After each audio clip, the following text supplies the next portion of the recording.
This is gonna work, Steve. I know it is. Because I don't know what I'm gonna do if it doesn't.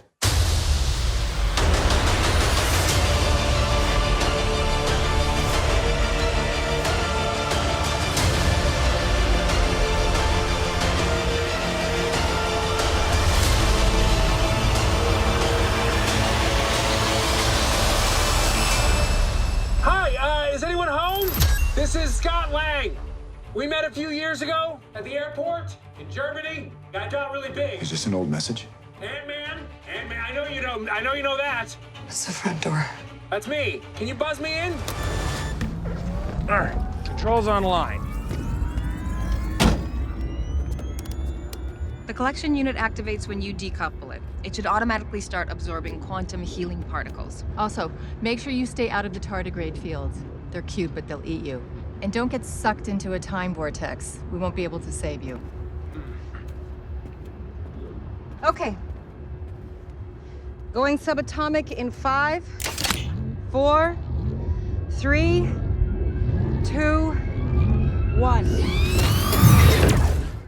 Hey everybody, it's Charlie. So we got to talk about that Avengers 4 Endgame trailer in the Ant-Man scene. Everybody has started to notice now that there is archival footage, so we need to talk about how Ant-Man is suddenly the most important character in the MCU, and how his dirty old beat-up, funny-looking van is suddenly one of the most important pieces of technology in the universe. There's a new round of that IMAX ticket giveaway too. All you have to do to enter is be a subscriber and leave your favorite moment from the trailer on the video.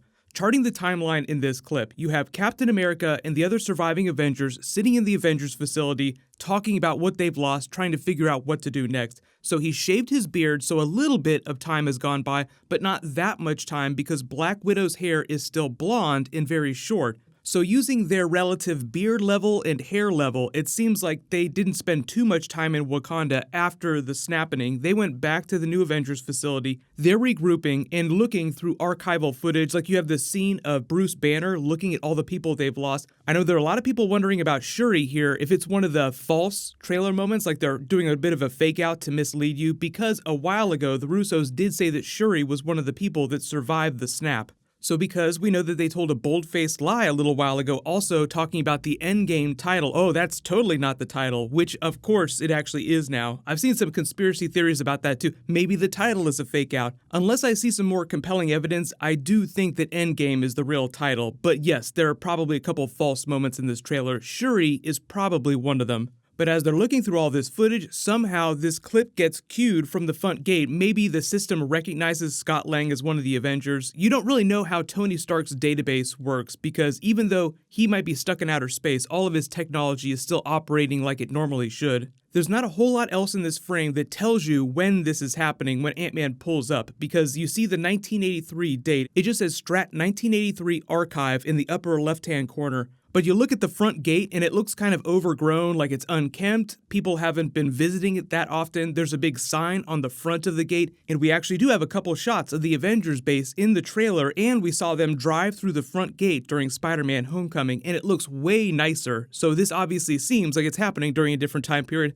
probably during 1983. But that's where you get to that Ant-Man post-credit scene. Janet Van Dyne just reminding him, don't fall into a time vortex, we won't be able to save you. She makes it sound like they're very unpredictable. So a lot of people are just taking this to be confirmation that they're paying off that time vortices comment, and he accidentally time travels and jumps around till he finally winds up in this scene here. But even though it might be confirmation of Ant-Man time traveling using quantum energy in the quantum realm, he's not a genius. So this is something that he'd have to be doing on accident. He'd have to fall into one of the time vortices and then find someone who was smart enough to understand how his quantum gear works and then enable him to go back in time. Because him falling into a time vortice doesn't explain how the van travels in time with him, because this is definitely his van. It probably has that quantum tunnel in the back of it. But that's not exactly how time travel works. Like, if he fell into a time vortice inside the quantum realm, then how would the van outside of the quantum realm also travel back with him? That would just be really weird. So the most logical way to explain this, like adding another layer of crazy, is that him in this clip here is not the first time that he's traveled through time using the quantum realm. What would have to happen is that he escapes the quantum realm at the beginning of Avengers 4 and accidentally winds up in the future so that the van is still there when he gets out of the quantum realm. He finds everything is very different, but he's able to track down an older version of Cassie Lang, his daughter,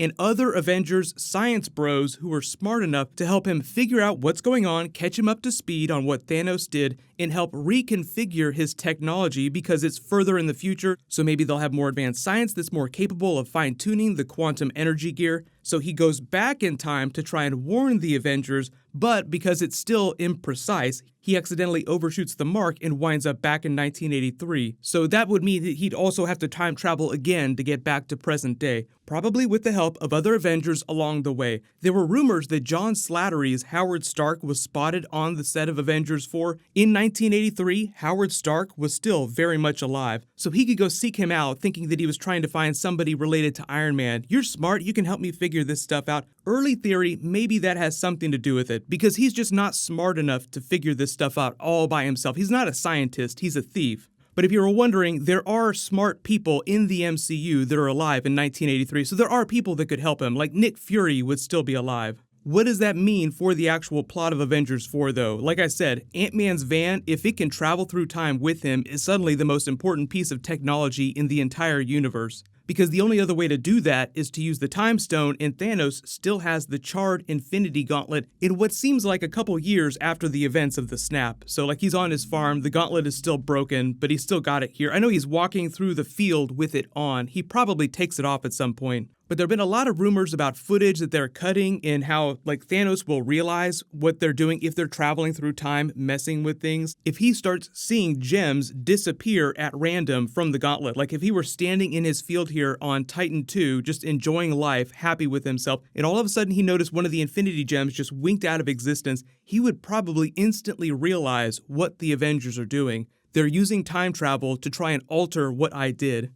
So early timeline of the movie, you see Tony Stark running out of power in the Guardian's ship with Nebula, because remember, they were stuck on Titan, but the Guardian ship was there. So he's obviously using it to try and get back home. This is where they're coming from. This is where planet Earth is. Like I said, Captain Marvel is probably in Kree and Skrull space in the 20-year period that she's missing. So she's probably the closest person nearby that can help pick them up on the way home or rescue them if she gets a distress signal. Even the people at NASA are trying to get in on the fun. The NASA Twitter account was talking about pointing all of our communications energy towards deep space to try and pick up his distress signal. We've never really dealt with energy reserves issues in the Marvel Universe. Typically, when ships travel from one point to another in outer space, they travel through a wormhole, and it seems like a jump cut series, like a really short, funny scene that just looks really cool, and it seems like it happens almost instantaneously. The only reason why Iron Man and Nebula would be stuck in outer space is if the parts that helped them travel through those wormholes were broken and they didn't have anything to fix them with. Even Iron Man's technology, his nanobots, weren't enough to fix that. Because he says that he's run out of food, I'm guessing that this is a matter of weeks, maybe not quite months, after the end of the snap. Captain America with no beard, Black Widow with the really short hair, also a matter of months after the snap. Them standing here on the back where they're talking about whether or not the plan is actually going to work, she still has really short hair, so this is probably relatively soon after they find out what's going on with Ant-Man. Thor sitting here, just sulking to himself, also probably pretty early in the movie. If you're just talking about when these scenes happen during the actual movie, I think that most of this footage from the trailer is from the first 20 minutes. Like, we've seen footage from behind the scenes with Black Widow with really long red and blonde hair, so like her roots are just growing back out because she has naturally red hair. But that would take a while to happen, so you just have to assume that all the footage we see of her and probably most of these other people happen relatively early in the film before any really big time jumps or before they jump around in time a whole bunch. The other thing you have to remember, too, is this is all part of Doctor Strange's one chance in 14 million that he saw that them winning.